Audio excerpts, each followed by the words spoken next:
ఓం శ్రీ మహాగణాధిపతయే నమః. శ్రీ వినాయక వ్రతకల్పము. పూజకు కావలసిన సామాగ్రి: పసుపు, కుంకుమ, గంధం, అగరవత్తులు, కర్పూరం, తమలపాకులు, పూలు, అరటిపండ్లు, కొబ్బరికాయలు, బెల్లం, తోరం, కుందులు, నెయ్యి, నూనె, వత్తులు, 21 రకాల పత్రి, ఉద్ధరణ, నైవేద్యాలు. 2 తెల్లని వస్త్రాలకి, చిన్నవి వినాయకుని వస్త్రాల కోసం పసుపు రాసి ఆరబెట్టి ఉంచుకోవాలి. ముందుగా మామిడాకుల తోరణాలు కట్టి ఇంటిని అలంకరించాలి. ఒక పీటకు పసుపు రాసి ఇంటికి ఈశాన్య భాగంలో లేదా ఉత్తర దిక్కులో ఉంచాలి. ఒక పళ్ళెంలో బియ్యం వేసి వాటిపై తమలపాకులు పెట్టుకోవాలి. చిన్న పసుపు గణపతిని చేసి ఒక తమలపాకుపై పెట్టాలి. మీరు గంధం, కుంకుమ బొట్టుగా ధరించి అగరవత్తులు వెలిగించి దీపారాధన చేసి నమస్కారం చేసి ప్రార్థించుకోవాలి. ప్రార్థన: ఓం శుక్లాంబరధరం విష్ణుం శశివర్ణం చతుర్భుజం ప్రసన్నవదనం ధ్యాయేత్ సర్వవిఘ్నోపశాంతయే. ఆయ ముహూర్తస్సు ముహూర్తోస్తు. ఆపదామపహర్తారం దాతారం సర్వసంపదాం లోకాభిరామం శ్రీరామం భూయో భూయో నమామ్యహం. ఓం యస్య ఓ నామరూపాభ్యాం యా దేవీ సర్వమంగళ తయోః సంస్మరణాత్ పుంసాం సర్వతో జయమంగళం అని చదవాలి. తర్వాత పీటపై వినాయక ప్రతిమను ఉంచి పాలవెల్లికి పసుపు రాసి కుంకుమతో బొట్టు పెట్టి విగ్రహం తలపై వచ్చేలా దాన్ని వేలాడదీయాలి. దీనిపై పత్రి వేసి నలువైపులా మొక్కజొన్న పొత్తులు, పళ్లతో అలంకరించాలి. ఉండ్రాళ్ళు, కుడుములు, పాయసం, గారెలు, పులిహోర, మోదకులు, జిల్లేడుకాయలు మొదలైన పిండి వంటలను సిద్ధం చేసుకోవాలి. మీరు చేయగలిగినన్ని. ఇప్పుడు పూజా విధానం: ఓం శ్రీ మహాగణాధిపతయే నమః అని వినాయకునికి నమస్కరించుకొని ఆచమనం చేసి సంకల్పం చెప్పుకోవాలి. ఆచమనం: ఓం కేశవాయ స్వాహ, ఓం నారాయణాయ స్వాహ, ఓం మాధవాయ స్వాహ అని 3 సార్లు చేతిలో నీళ్లు పోసుకొని తాగాలి. తర్వాత ఈ క్రింది శ్లోకాలను ఉచ్చరించాలి: గోవిందాయ నమః, విష్ణవే నమః, మధుసూదనాయ నమః, త్రివిక్రమాయ నమః, వామనాయ నమః, శ్రీధరాయ నమః, ఋషికేశాయ నమః, పద్మనాభాయ నమః, దామోదరాయ నమః, సంకర్షణాయ నమః, వాసుదేవాయ నమః, ప్రద్యుమ్నాయ నమః, అనిరుద్ధాయ నమః, పురుషోత్తమాయ నమః, అధోక్షజాయ నమః, నారసింహాయ నమః, అచ్యుతాయ నమః, జనార్దనాయ నమః, ఉపేంద్రాయ నమః, హరయే నమః, శ్రీకృష్ణాయ నమః, శ్రీకృష్ణ పరబ్రహ్మణే నమః. ఈ క్రింది మంత్రాన్ని చెబుతూ కుడి చేతితో అక్షింతలు దేవునిపై చల్లాలి. ఓం శ్రీ లక్ష్మీనారాయణాభ్యాం నమః, ఓం ఉమామహేశ్వరాభ్యాం నమః, ఓం వాణీ హిరణ్యగర్భాభ్యాం నమః, ఓం శచీ పురందరాభ్యాం నమః, ఓం అరుంధతి వశిష్ఠాభ్యాం నమః, ఓం శ్రీ సీతారామాభ్యాం నమః. నమః సర్వేభ్యో మహాజనేభ్యః. ఆయం ముహూర్తస్సు ముహూర్తోస్తు.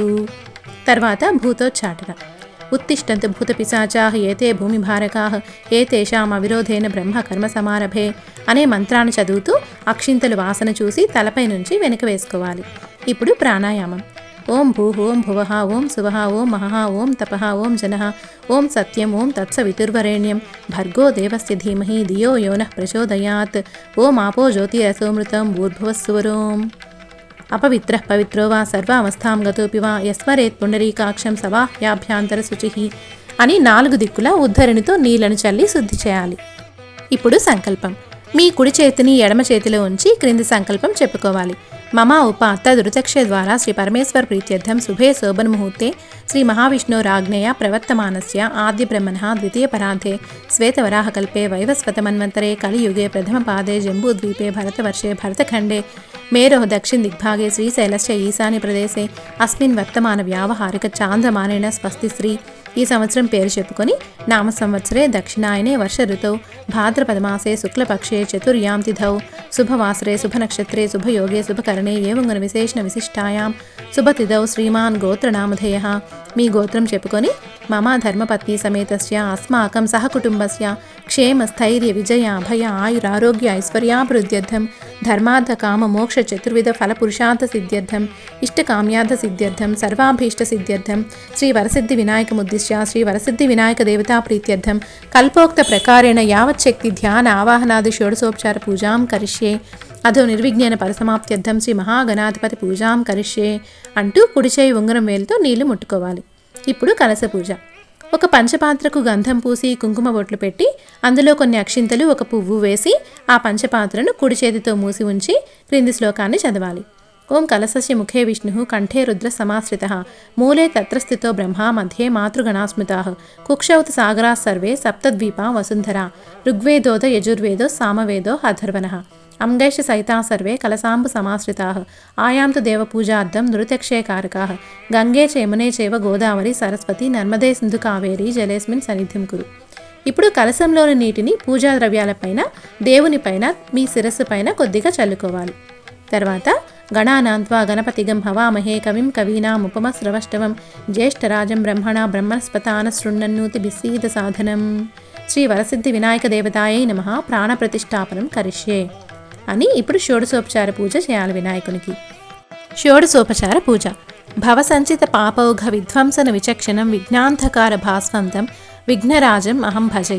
ఏకదంతం శూర్పకర్ణం గజవక్త్రం చతుర్భుజం పాశాంకుశధరం దేవం ధ్యాయేత్ సిద్ధి వినాయకం. ఉత్తమం గణనాథస్య వ్రతం సంపత్కరం శుభం భక్తాభీష్టప్రదం తస్మాత్ ధ్యాయేత్తం విఘ్ననాయకం. ధ్యాయేత్ గజాననం దేవం తప్తకాంచన సన్నిభం చతుర్భుజం మహాకాయం సర్వాభరణభూషితం శ్రీ మహాగణాధిపతయ నమః ధ్యాయామి అని మనసులో మహాగణపతిని ధ్యానించుకోవాలి. అత్రాగచ్చ జగద్వంద్య సురరాజార్చితేశ్వర అనాథనాథ సర్వజ్ఞ గౌరీ గర్భ సముద్భవ ఆవాహయామి. మీ 2 చేతులతో వినాయక ప్రతిమలోకి, పసుపు గణపతిలోకి వినాయకుడిని ఆహ్వానించాలి. మౌక్తికై పుష్యరాగైశ్చ నానారత్నై విరాజితం రత్నసింహాసనం చారు ప్రీత్యర్థం ప్రతిగుహ్యతాం ఆసనం సమర్పయామి. వినాయకుని ముందు కొన్ని అక్షింతలు వేసుకోవాలి. గౌరీపుత్ర నమస్తేస్తు శంకర ప్రియనందన గృహానార్ఘ్యం మయా దత్తం గంధ పుష్పాక్షరైత్యుతం అర్ఘ్యం సమర్పయామి. వినాయకుని ముందు ఉద్ధరణితో కొద్దిగా నీళ్లు చల్లి నీళ్లు చూపించి ఆ నీళ్ళని పల్లెంలో వదలాలి. గజవక్త్ర నమస్తేస్తు సర్వాభీష్ట ప్రదాయక భక్త్యా పాద్యం మయా దత్తం గృహానత్ విరదానన పాద్యం సమర్పయామి. వినాయకుని ముందు ఉద్ధరణితో కొద్దిగా నీళ్లు చూపించి ఆ నీళ్లు పల్లెంలో వదలాలి. అనాథనాథ సర్వజ్ఞ గీర్వాణ గణపూజిత గృహానాచమనం దేవతుభ్యం దత్తం మయా ప్రభో ఆచమనీయం సమర్పయామి. వినాయకుని ముందు ఉద్ధరణతో కొద్దిగా నీళ్లు చూపించి ఆ నీళ్లు పల్లెంలో వదలాలి. దధి క్షీర సమాయుక్తం మధ్వాజ్యేన సమన్వితం మధుపర్కం గృహాందేనేదం గజవక్త్రం నమోస్తుతే మధుపర్కం సమర్పయామి. వినాయకుని ముందు అక్షింతలు వేసుకోవాలి. స్నానం పంచామృతైర్దేవ గృహాన గణనాయక అనాథనాథ సర్వజ్ఞ గీర్వాణ గణపూజిత పంచామృత స్నానం సమర్పయామి. వినాయకుని ముందు ఉద్ధరణతో కొద్దిగా నీళ్లు చూపించి ఆ నీళ్లు పల్లెంలో వదలాలి. కుదిరితే పంచామృతాలను అంటే పాలు, పెరుగు, నెయ్యి, తేనె, పంచదార వీటిని ఉద్ధరణతో వినాయకునికి చూపించి వేరొక గిన్నెలో వదలాలి. గంగాది సర్వతీర్థేభ్యః ఆహుర్తైరం అలిర్నలైః స్నానం కురుష్వ భగవాన్ ఉమాపుత్రో నమోస్తుతే శుద్ధోదక స్నానం సమర్పయామి. వినాయకుని ముందు ఉద్ధరణతో కొద్దిగా నీళ్లు చూపించి ఆ నీళ్లు పల్లెంలో వదలాలి.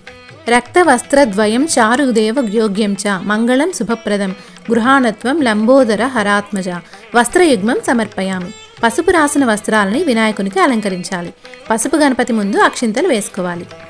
రాజితం బ్రహ్మసూత్రం చ కాంచన చోత్తరీయకం గృహాన సర్వదేవ సర్వభక్తాన ఇష్టదాయక యజ్ఞోపవీతం సమర్పయామి. 2 ఒత్తులను ఒకటిగా కలిపి గంధం పూసి బొట్టు పెట్టి దానిని వినాయకుడికి సమర్పించాలి. పసుపు గణపతి ముందు అక్షింతలు వేసుకోవాలి.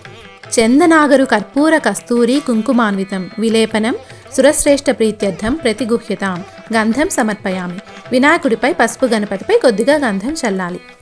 అక్షతాన్ ధవళాన్ దివ్యాన్ శాలీయాన్ తండులాన్ శుభాన్ గృహాన పరమానంద ఈశ్వరపుత్ర నమోస్తుతే అక్షతాన్ సమర్పయామి. వినాయకుడి ముందు అక్షింతలు వేసుకోవాలి.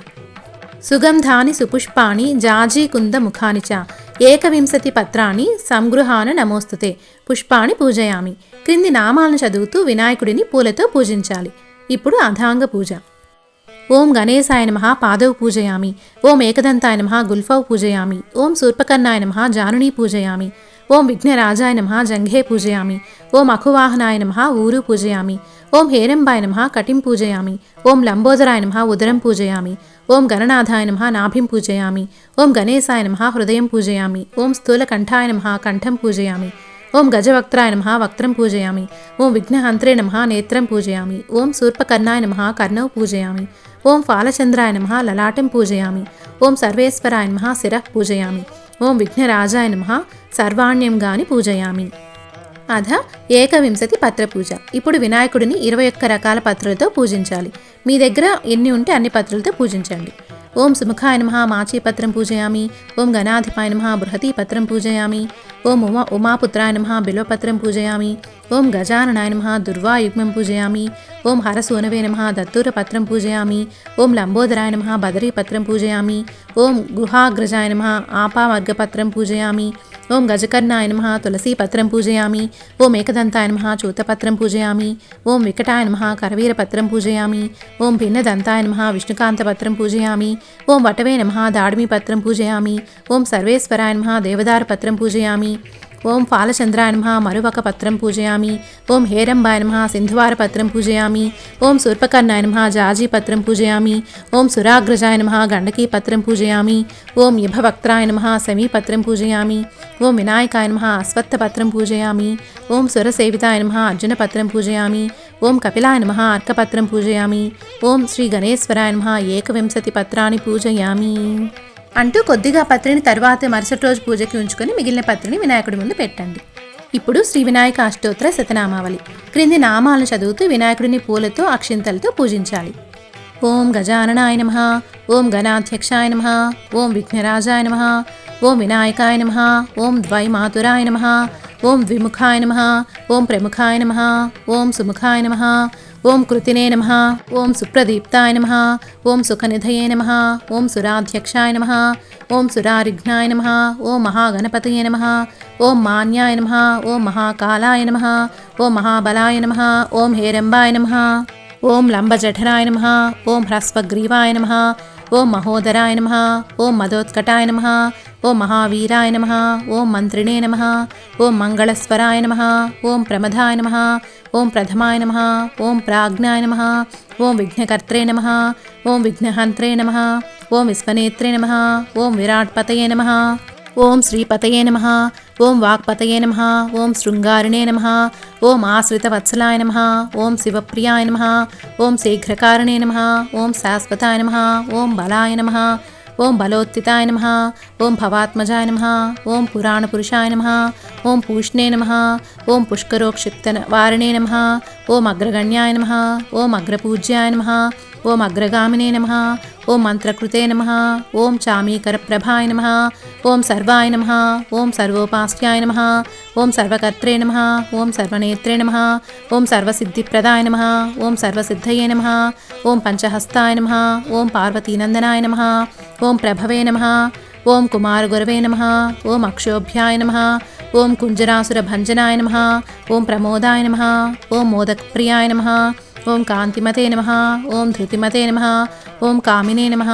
ఓం కపిత్తవనప్రియాయ నమః. ఓం బ్రహ్మచారిణే నమః. ఓం బ్రహ్మరూపిణే నమః. ఓం బ్రహ్మ విద్యాదిదానభువే నమః. ఓం జిష్ణవే నమః. ఓం విష్ణుప్రియాయ నమః. ఓం భక్తజీవితాయ నమః.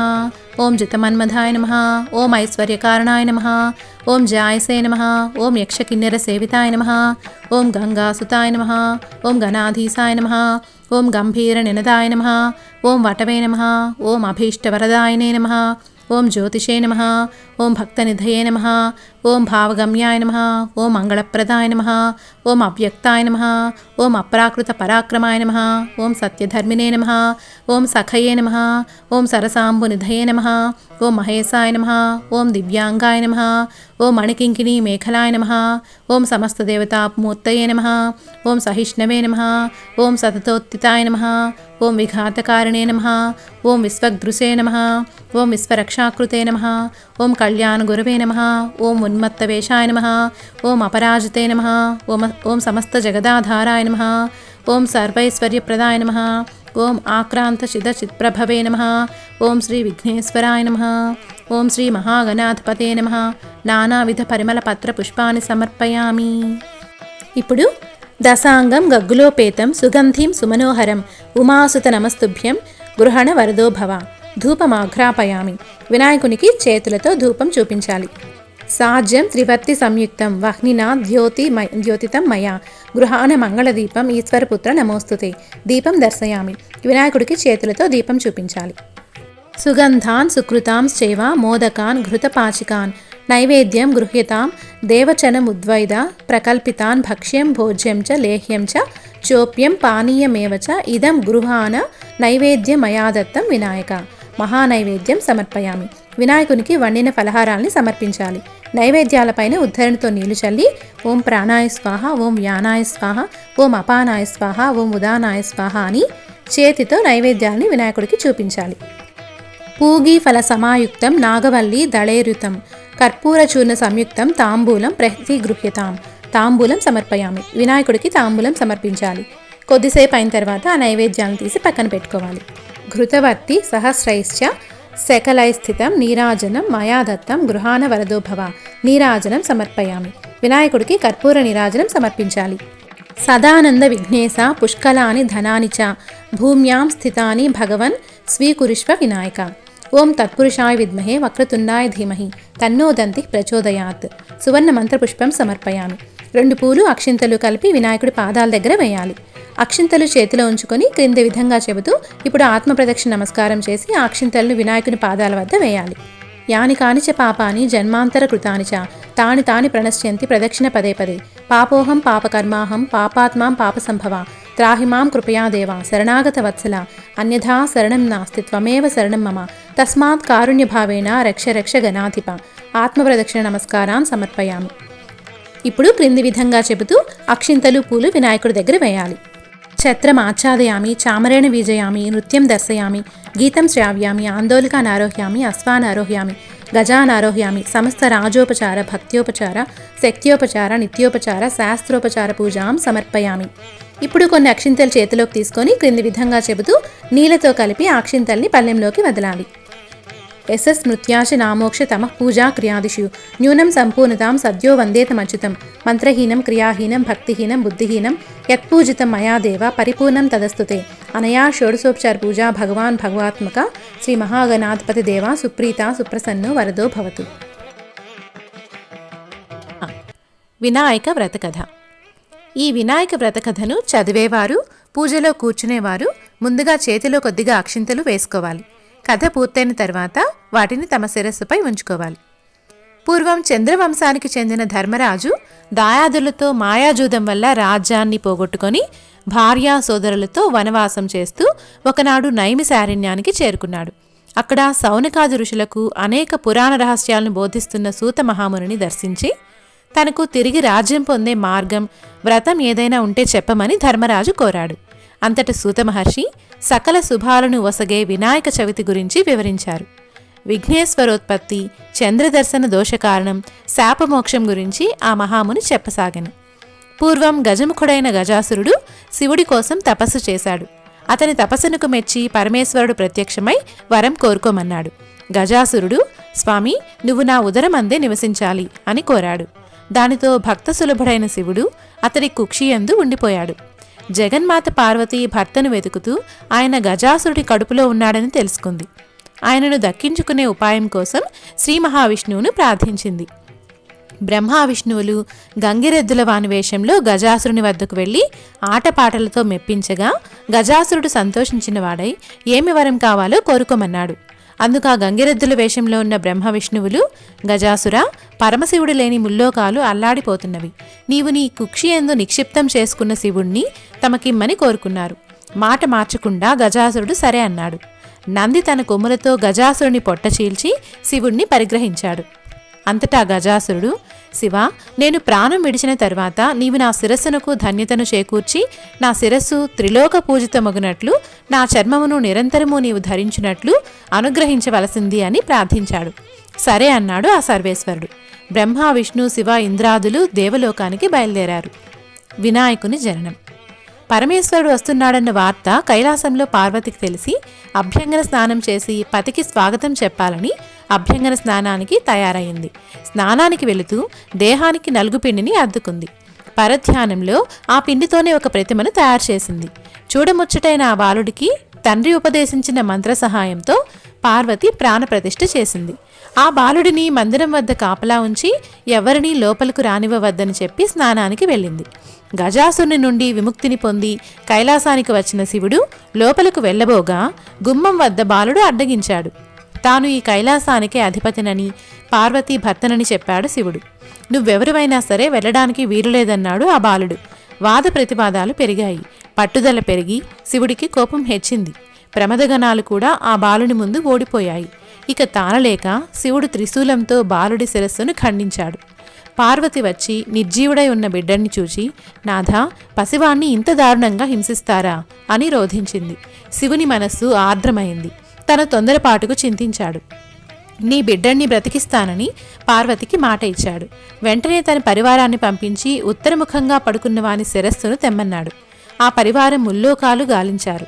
ఎక్కడా ఏ ప్రాణి కూడా దొరకలేదు. వెతకగా గజాసురుడు ఉత్తర దిక్కుగా పడుకుని మరణస్థితిలో ఉన్నాడు. ఆ గజాసురుని శిరస్సును తెచ్చి బాలుని మొండానికి అతికించి సజీవుణ్ణి చేశారు. పార్వతి ఆనందించింది. వినాయకుణ్ణి గజముఖం గలవాడని, గజాననుడని, వినాయకుడని, లంబోదరుడని పరిపరి నామాలతో పార్వతి తనయుణ్ణి అల్లారు ముద్దుగా పెంచుతుంది. వినాయకునికి ఆధిపత్యం. కొంతకాలానికి పార్వతీ పరమేశ్వర్లకు కుమారస్వామి జన్మించాడు. అతడు మహాబలశాలి. ఒకనాడు మునులు దేవతలు పరమేశ్వరుణ్ణి, దేవా, విఘ్నములకు అధిపతి కావాలి అని కోరారు.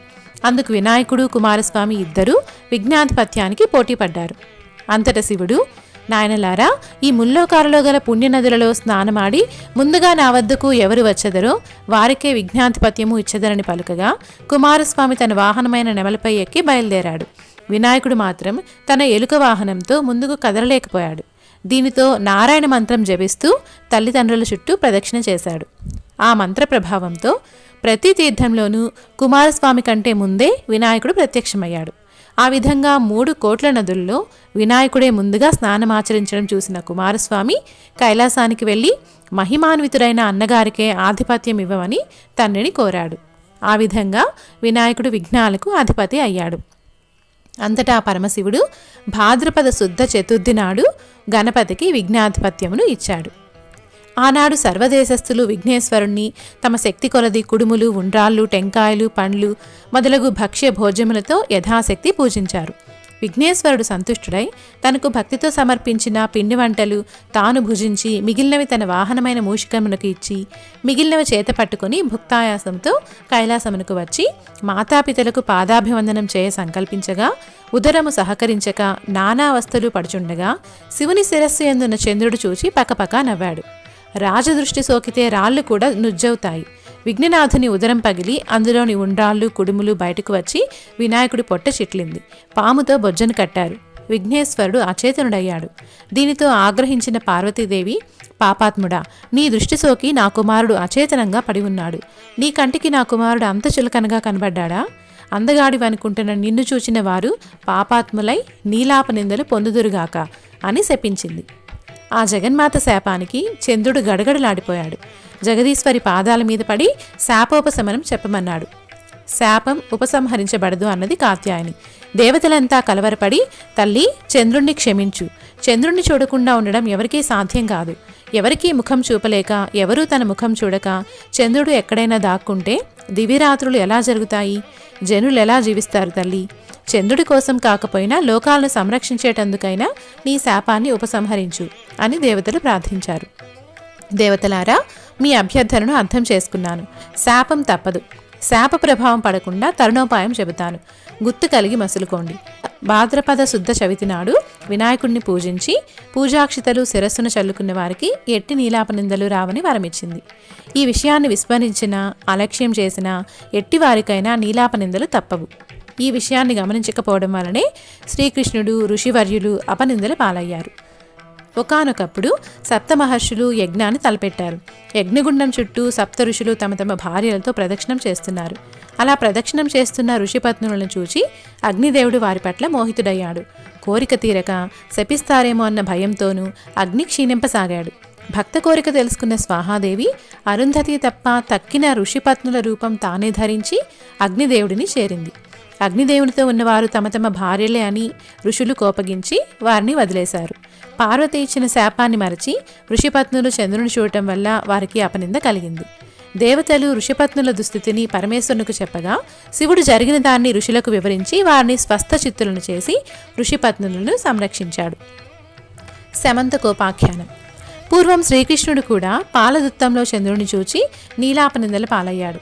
సత్రాజిత్తు అను రాజు సూర్యుని అనుగ్రహంతో సమంతకమణిని పొందాడు. ఆ సమంతకమణి రోజుకు 1000 మణుగుల బంగారాన్ని ఇస్తుండేది. ఆ మణిని తనకిమ్మని ఆ రాజును శ్రీకృష్ణుడు కోరగా సత్రాజిత్తు అందుకు అంగీకరించలేదు.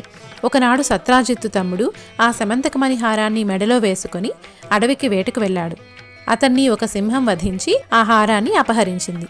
ఆ సింహం వద్ద గల ఆ మణిని జాంబవంతుడు చూశాడు.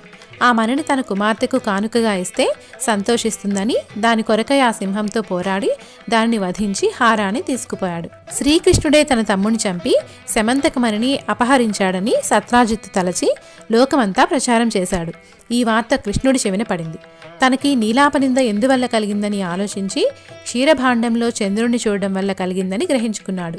ఆ నింద నుండి బయటపడటానికి శమంతకమణిని వెతకడానికి అడవికి వెళ్ళాడు. అక్కడ గల సింహం జాంబవంతుల అడుగుజాడలను చూచి వాటిని అనుసరించి జాంబవంతుని గుహకు వెళ్ళాడు. ఆ గుహలో ఉయ్యాలకు వేలాడుతూ కనపడిన శమంతకమణిని చూశాడు. దానిని తీసుకొనబోగా జాంబవంతుడు వచ్చి శ్రీకృష్ణుడితో కలబడ్డాడు. అహోరాత్రులు హోరాహోరీగా చెట్లతోనూ గదాఘాతాలతోనూ 18 రోజులు యుద్ధం చేశారు. తుదకు జాంబవంతుడు తనతో ఇన్ని రోజులు అలసిపోకుండా యుద్ధం చేసింది త్రేతాయుగంలోని శ్రీరాముడేనని గ్రహించి శమంతకమణిని శ్రీకృష్ణుడికిచ్చి తన కుమార్తెగు జాంబవతితో వివాహం చేశాడు.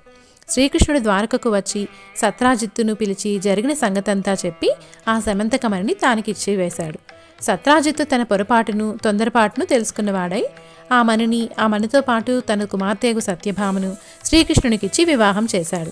ఇదంతా చతుర్థి నాడు క్షీరభాండంలో చంద్రుణ్ణి చూచిన ఫలమని తన వారందరికీ చెప్పాడు శ్రీకృష్ణుడు. ఆ సమయంలో అక్కడకు వచ్చిన మునులు శ్రీకృష్ణుడితో, మీరు సమర్థులు గనక మీపై పడిన నిందను పోగొట్టుకోగలిగారు, మా వంటి వారికి ఏది గతి అని అడిగారు.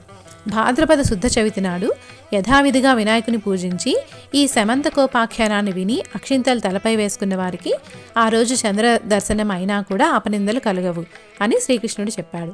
ఆనాటి నుంచి ప్రతి సంవత్సరం దేవతలు, మహర్షులు, మునులు, మనుషులు తమ శక్తికి తగినట్లుగా గణపతిని పూజించి తమ కోరికలు తీర్చుకుంటున్నారు. సకల జనులు ఈ వినాయక వ్రతాన్ని తమ శక్తి కొలది ఆచరించి పూజానంతరం అక్షింతలను శిరస్సును వేసుకున్నచో నీలాపనిందలు కలగక సకల ఐశ్వర్యాలను పొందుదురు. దీనిని భాద్రపద శుద్ధ చవితి నాడు ఆచరించాలి. ఆ రోజు ఉదయమే నిద్రలేచి స్నానం చేసి నిత్యకర్మలు నెరవేర్చుకుని తమ శక్తి మేరకు బంగారంతో కానీ వెండితో కానీ లేదా మట్టితో కానీ విఘ్నేశ్వరుడి బొమ్మను చేసి తమ ఇంటికి ఉత్తర దిక్కులో బియ్యాన్ని పోసి మండపాన్ని నిర్మించి అష్టదళ పద్మాన్ని ఏర్పరచాలి. అందులో గణేశుని ప్రతిమను ప్రతిష్ఠించాలి. అనంతరం శ్వేత గంధాక్షతలు, పుష్పాలు, పత్రాలతో పూజించి ధూపదీపాలను, వెలగ, నేరేడు మొదలైన ఫలములను నివేదించాలి. నృత్య, గీత, వాద్య, పురాణ పఠనాదులతో పూజను ముగించి యథాశక్తి వేదవిధులైన బ్రాహ్మణులకు దక్షిణ తాంబూలాదులను ఇవ్వాలి. బంధుజనంతో కలిసి భక్ష్య భోజాదులతో భోజనం చేయాలి. మరునాడు ఉదయం స్నాన సంధ్యలు పూర్తి చేసుకుని గణపతికి పునఃపూజ చేయాలి. ఈ విధంగా ఎవరైతే వినాయక వ్రతాన్ని చేస్తారో వాళ్ళకి గణపతి ప్రసాదం వలన సకల కార్యాలు సిద్ధిస్తాయి. అన్ని వ్రతాల్లోకి అత్యుత్తమమైన ఈ వ్రతం త్రిలోక ప్రసిద్ధమై దేవ, ముని, గంధర్వాదులందరి చేత ఆచరించబడింది. పూర్వం ఈ వ్రతమును సీతాదేవిని వెతికినప్పుడు శ్రీరాముడును, వృత్తాసురుని వధించినప్పుడు ఇంద్రుడును, గంగను భూమికి తెచ్చినప్పుడు భగీరథుడును, అమృతోత్పాదనం చేయనప్పుడు దేవాసురులను, కుష్ఠవ్యాధి నివారణకు సదాశివుడును చేసి సకల విజయములు సాధించిరి అని సూత మహర్షి వివరించాడు. అది విన్న ధర్మరాజు తమ రాజ్యాన్ని తిరిగి పొందుటకై వినాయక వ్రతాన్ని ఆచరించి సకల విజయములను సాధించారు. ఈ కథను చదివి గాని విని గాని తలపై అక్షింతలను వేసుకొని వినాయక వ్రతాన్ని ముగించాలి. చివరిగా వినాయకుని ఎదుట వీలైనన్ని గుంజీలు తీసి సాష్టాంగ నమస్కారాలు చేయాలి. వినాయక వ్రత కథ సమాప్తం. వినాయక చవితి పూజ చేసిన తర్వాత ఉద్వాసన ఎలా చెప్పాలి అంటే, సాధారణంగా శుక్రవారం కానీ మంగళవారం కానీ ఉద్వాసన చెప్పరు. కావున మరుసటి రోజు ఉదయం క్లుప్తంగా పూజ చేసుకొని పండ్లో ఏదో ఒకటి నైవేద్యం పెట్టి హారతి ఇచ్చిన తర్వాత ఈ శ్లోకాన్ని చదువుతూ వినాయకుడి విగ్రహం కదుపుతూ ఉద్వాసన చదవాలి. ఓం యజ్ఞేన యజ్ఞమయ జంత దేవాహ తాని ధర్మాని ప్రథమాన్యాసన్ తేహనాకం మహిమాన సజంతే యత్ర పూర్వే సాధ్యా సంతి దేవాహ శ్రీ మహాగణాపతే నమః యథాస్థానం ఉద్వాసయామి. ఎవరైనా మన ఇంటికి వస్తే వాళ్ళు వెళ్ళిపోతూ ఉంటే ద్వారం దాకా వెళ్ళి సాగనంపుతూ మళ్ళీ రండి ఈసారి అని చెప్తాము. అదే మాట ఇప్పుడు మనం గణపతికి చెప్తాము. శోభనార్థం పునరాగమనాయచ పునరాగమనాయచ పునరాగమనాయచ.